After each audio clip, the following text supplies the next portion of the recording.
Welcome to another episode of My Weird Prompts, an AI-generated podcast featuring the random prompts of Daniel Rosehill as answered by a revolving cast of friendly AI characters. Join us for deep dives into AI, technology, and whatever other random thing Daniel finds fascinating today. Subscribe on Spotify or your favorite podcatcher. Now, today's episode. This episode was generated using artificial intelligence. Please verify facts. Hi, Herman and Corn. So some of our favorite topics on this podcast are the Israel-Iran things, the geopolitical tensions, aviation and its often intriguing ways, and matters of intelligence and military. Didn't really intend for it to be like this, but I think we've had a pretty interesting time talking about these topics. Particularly as they relate to open source intelligence. Two specific aviation things that people commonly start looking at very closely in times of tension.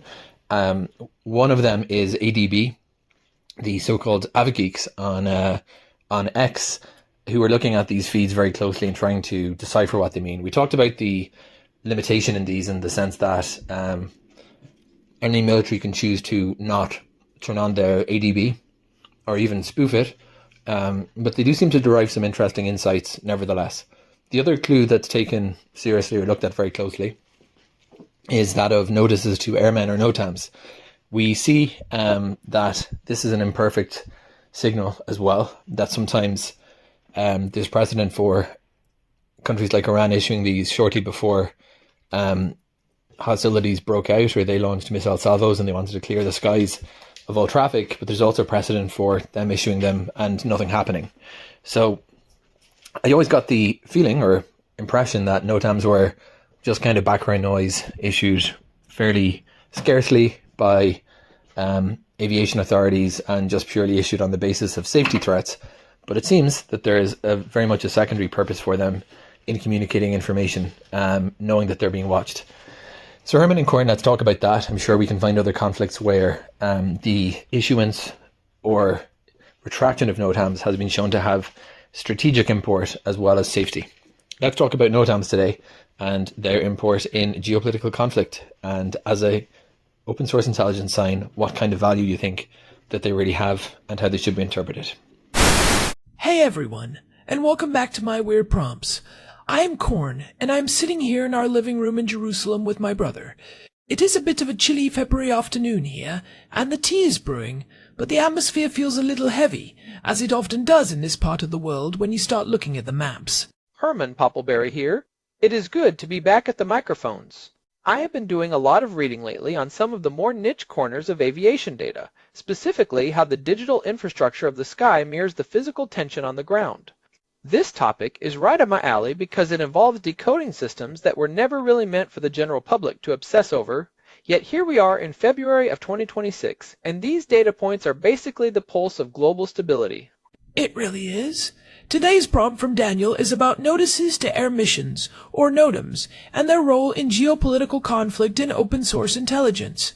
It is a fascinating angle because we usually think of these as just dry technical safety alerts. The kind of thing a pilot glances at while drinking lukewarm coffee in a cockpit. But in the last few years, especially with the escalations we have seen across the Middle East and Eastern Europe, they've become a major signal for anyone trying to predict when and where a conflict might move from rhetoric to kinetic action. Exactly. And I love that Daniel brought this up because it sits at that perfect intersection of aviation, international law, and military strategy. For the uninitiated, a NOTAM is basically a bulletin issued by an aviation authority to alert pilots of potential hazards along a flight route or at a specific location that could affect the safety of the flight. Now, the history here is actually quite long. The system was modeled after the notice to mariners, which goes back centuries, but for aviation, it was formalized around 1947 under the International Civil Aviation Organization, or ICAO. It could be anything from a broken light on a runway to a massive rocket launch. But when you start seeing them issued by countries like Iran, Russia, or China over sensitive areas, they take on a whole new meaning. Right. And I think we should start with the most basic question. Why are these public? If a country is planning a military operation, or even just a sensitive test, why on earth would they tell the world about it through a standardized aviation notice? It seems counterintuitive if you are trying to maintain the element of surprise. Why not just keep it secret and hope no one flies through? That is the big question, isn't it? The primary reason is actually quite pragmatic. It is about liability, international law, and safety. Even in the middle of a heated geopolitical standoff, no one wants to accidentally shoot down a civilian airliner. We have seen the international outcry and the devastating human cost when that happens. Think of Malaysia Airlines Flight 17 over Ukraine in 2014, or Ukraine International Airlines Flight 752 over Tehran in early 2020. Those events changed the calculus for everyone. Issuing a NOTAM provides a legal and safety buffer. Under the Chicago Convention, states are responsible for the safety of navigation in their airspace. By issuing a NOTAM, a country says, "We told you this airspace was dangerous, so if you fly here, the legal and moral responsibility for any accident is shifted." It is a way to avoid being labeled a pariah state while still conducting military activities. So it is a enter at your own risk sign. But it is also a signal to the adversary, right? If I am a military analyst and I see a NOTAM issued for a huge chunk of the desert in western Iran for a 48-hour window, I am not just thinking about flight safety. I am thinking, okay, they're preparing for a missile test, a drone launch, or maybe a full-scale strike. Precisely. And that is where the open source intelligence, or OSINT community comes in. People who track these things on platforms like X or specialized aviation forums are looking for patterns. A single NOTAM about a closed taxiway in Des Moines is noise. A series of NOTAMs covering strategic corridors synchronized with high-level diplomatic tension, that is a signal. It is a way of telegraphing intent without necessarily making a formal declaration of war. It is a form of communication between states that happens in the gray zone. It reminds me of the buildup to the Iranian strikes on Israel that we saw back in April of 2024. I remember that night vividly. There was this period of NOTAM watch where everyone was refreshing the databases to see if the airspace over Tehran or Isfahan had been restricted. When Jordan and Iraq suddenly issued NOTAMs closing their entire airspace, we knew the drones were already in the air. It creates this weird digital countdown to a physical event. It really does. And what is interesting is how the interpretation of these signals has evolved. It is not just about whether a NOTAM exists, but the specific details within it. To really understand it, you have to look at the Q line. Every NOTAM has a Q code, which is a string of characters that tells you the nature of the hazard. It is a 5-letter code. The first letter is always Q. The second and third letters identify the subject being reported, and the fourth and fifth letters identify the condition. For example, if you see QWMLW, the WM stands for missile and the LW stands for launch. If you see QRP, that is an airspace reservation. Seeing a code for aerial combat maneuvers or missile firing is a very different vibe than seeing QLAWs, which just means an obstacle like a crane near the airport. I want to dig into that technical side a bit more, but first, let's talk about the noise problem. I read somewhere that the NOTAM system is actually kind of a mess. There are thousands of them issued every day, many of them for trivial things. How do analysts actually find the geopolitical NOTAMs in a sea of broken light bulbs and closed taxiways? You are hitting on a major pain point in the aviation world. In fact, back in early 2023, the entire FAA NOTAM system in the United States crashed, grounding thousands of flights. It highlighted how fragile and antiquated the system was. There has been a massive push recently to fix the NOTAM system because pilots were getting overwhelmed by hundreds of pages of irrelevant information. They even changed the name from Notice to Airmen to Notice to Air Missions in late 2021 to be more inclusive and reflect the rise of drones and commercial space flight, but the underlying technology is still very old school. It is mostly text-based, often in all caps, and uses a lot of abbreviations that look like gibberish to the average person. So, it is like trying to read a telegraph from 1950.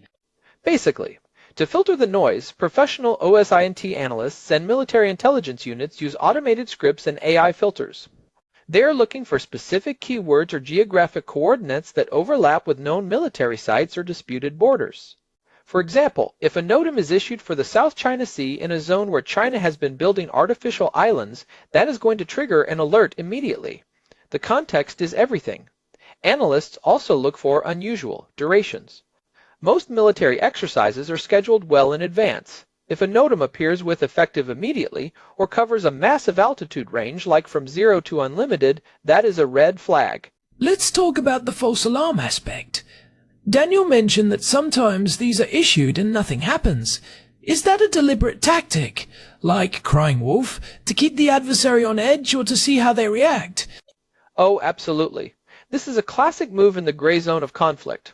If you issue a NOTAM for a major missile test every week for a month but only actually fire a rocket once, you are doing a few things. First, you are desensitizing your opponent. They might stop taking the notices as seriously, which could give you back the element of surprise later. Second, you are forcing them to burn resources. Every time a NOTAM goes up, the other side might scramble reconnaissance planes, move their satellite coverage, or put their air defenses on high alert. That is expensive and exhausting. It is a way to probe the enemy's response, times, and patterns without actually starting a war. It is psychological warfare played out in the metadata of the global aviation system. That is wild. It is also a way to exercise sovereignty without firing a shot. If you can successfully keep civilian traffic out of an area just by posting a notice, you are effectively controlling that space. That is a great point, Corn. We see this a lot in the Black Sea and around Taiwan. By declaring danger zones for military exercises, a country can de facto block shipping lanes or flight paths. It is a way of saying, this is our backyard, without having to maintain a constant physical blockade. The NOTAM is the legal instrument that makes the intimidation look like a safety precaution. In the Taiwan Strait, for instance, the placement of NOTAMs often mirrors the median line or pushes just past it to test the political waters. So, for someone following this from home, how should they interpret a sudden flurry of NOTAMs? If I see a post on social media saying Iran has issued a NOTAM for the entire western half of the country, should I be heading for the bomb shelter? Well, the first rule of NOTAM watch is, don't panic until you see the effective time and the vertical limits. A lot of people see a notice and assume it means right now. But often, these are scheduled days in advance. You also want to look at the lower and upper limits, which are usually listed in flight levels. If the restricted altitude only goes up to 10,000 feet, it is probably for drones, small arms training, or even just a local festival with fireworks. If it goes to unlimited or flight level 999, that is when you start thinking about ballistic missiles, satellite launches, or high-altitude interceptors. And what about the source? Are all NOTAMs created equal? Not at all. You have to consider the credibility of the issuing authority. Some countries use them very strictly for safety. Others use them as a diplomatic megaphone. During the build-up to the invasion of Ukraine in early 2022, Russia issued a series of NOTAMs that were incredibly specific and expansive, covering huge swaths of the Black Sea and the border regions. Analysts pointed to those as one of the clearest signs that this wasn't just another exercise.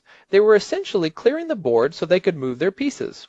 If the NOTAM comes from a country with a history of using them for signaling, you weigh it differently than a NOTAM from, say, Switzerland.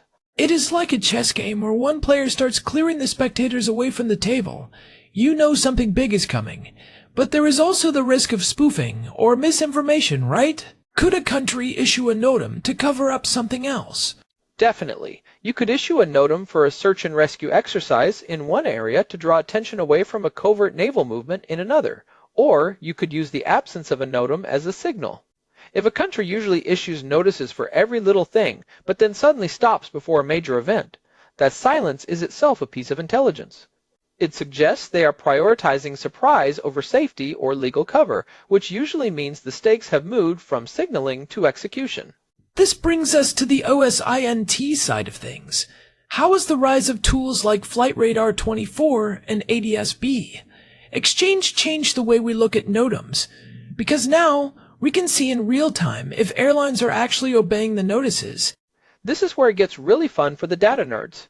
You can have a NOTAM saying airspace closed, but then you look at Flight Radar 24 and see a major international flight cruising right through it. That tells you either the NOTAM isn't being enforced, or the airline's security department has determined the threat is low.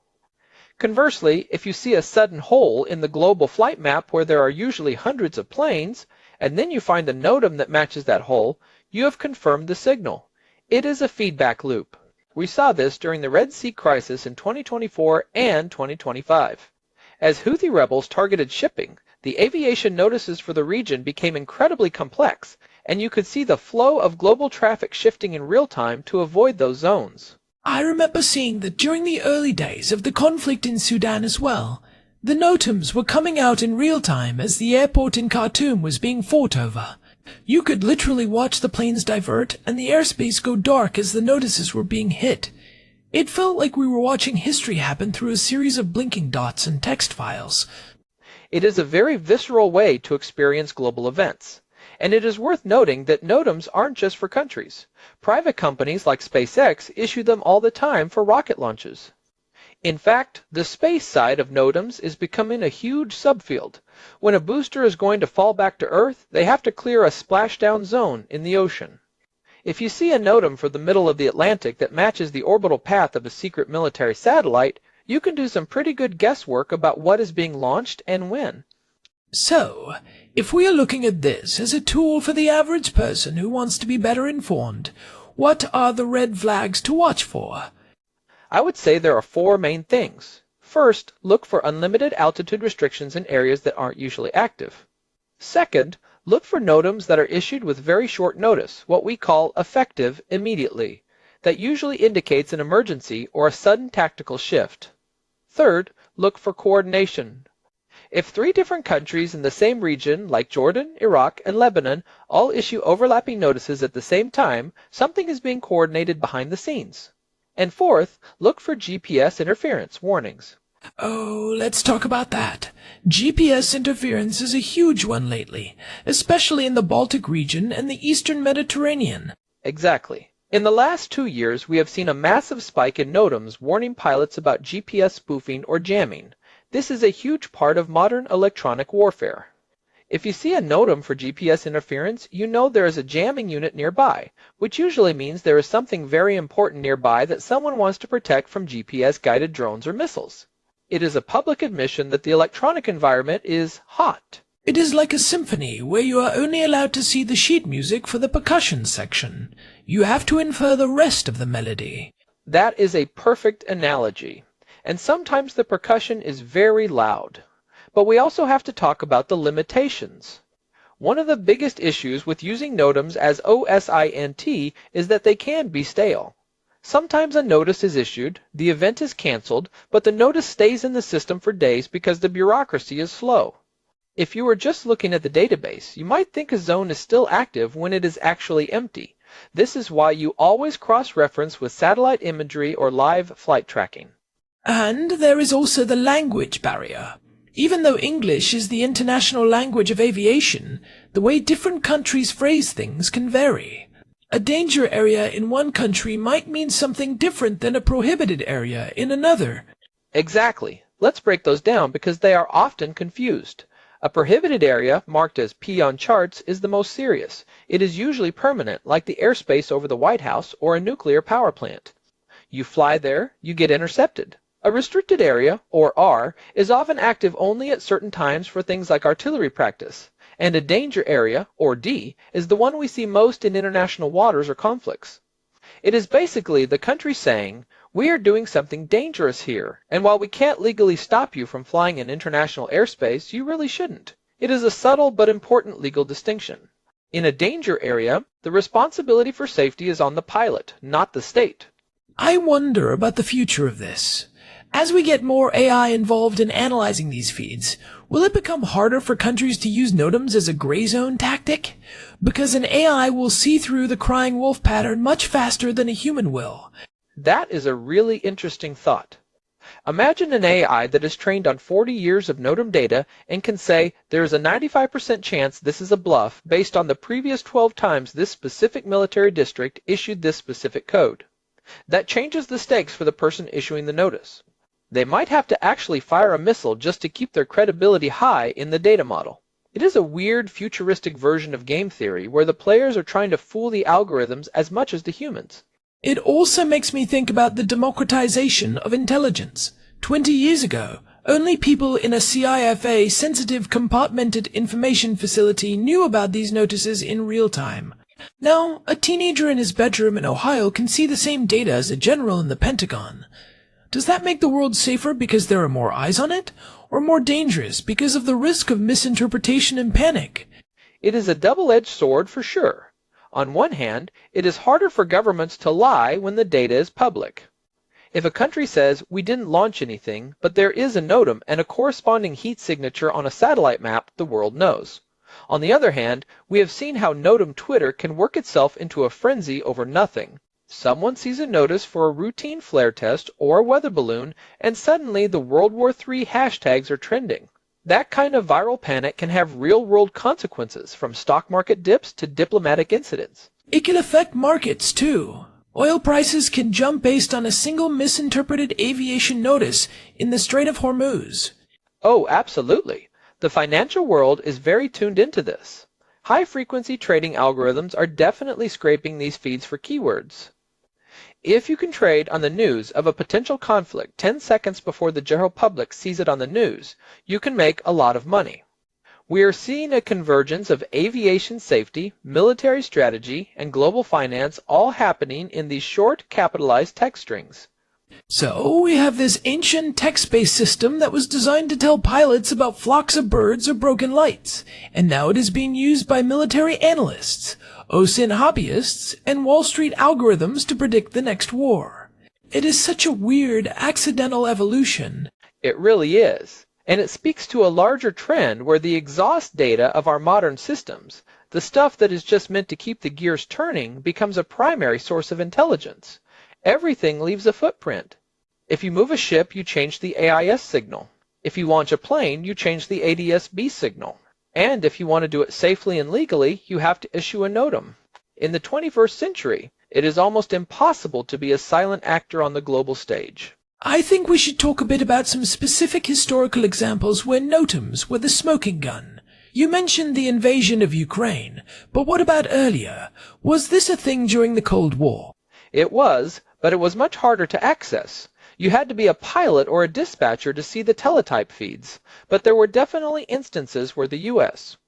and the Soviet Union would use navigational warnings, which are the maritime equivalent of NOTAMs, to signal intent. During the Cuban Missile Crisis in 1962, the quarantine zone was essentially one giant navigational warning. It was a way of saying, here is the line in the water, do not cross it. The logic hasn't changed, just the speed and accessibility of the data.